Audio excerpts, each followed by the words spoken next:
Taekwondo is also a sport, and from time to time, those who have obtained the highly coveted black belt gather together to test their speed, their reflexes, their skill, their determination, their discipline, their concentration against one another in a world championship. Such was the case for 4 days in April of 1984 in the Keldon Hall, Glasgow, Scotland, when the 4th Taekwondo World Championships were held. This video is the story of those men and women and that championship. This is Taekwondo at its best. The 4-day event was made up of 4 main activities: power breaking, sparring, patterns, and team events. The audience and competitors in the Keldon Hall over those 4 days also had the opportunity to view self-defense demonstrations prepared by individuals from the separate teams, and had the very special privilege of being able to view demonstrations of technique by the Taekwondo masters. After the dramatic and emotional opening ceremonies, the competition began with the power breaking, which would be returned to a number of times in its different forms over the 4 days. Power breaking is one of the best examples of those things that make Taekwondo special. For it is through the application of physics and the study of movement of the body that a formula for the maximization of power is arrived at.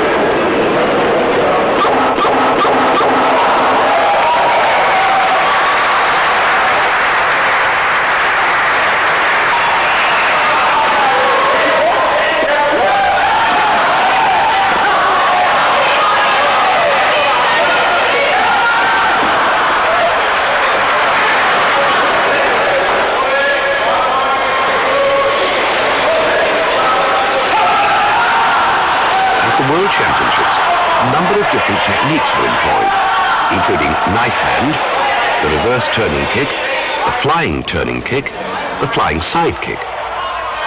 If breaking is an application of physics and the use of power, then sparring is to do with balance, speed and accuracy.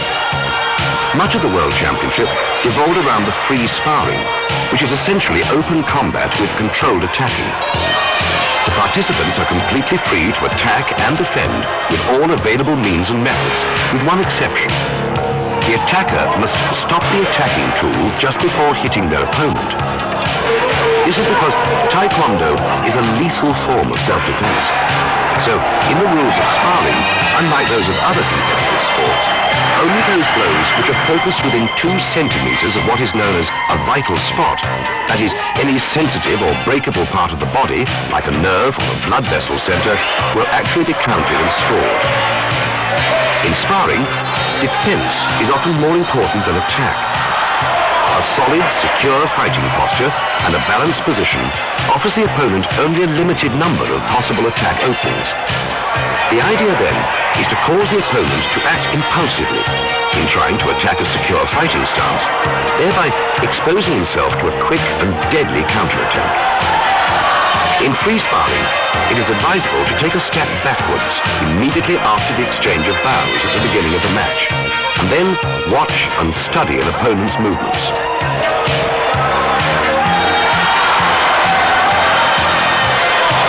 The student of Taekwondo has a number of weapons at his or her disposal. Proper selection of the weapon for the proper target is of primary importance.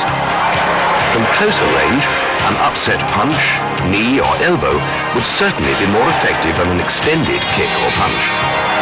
From a distance, flying kicks, turning kicks, or a combination will be most applicable. In other words, if the distance requires artillery, the idea is to use a gun, not a pistol.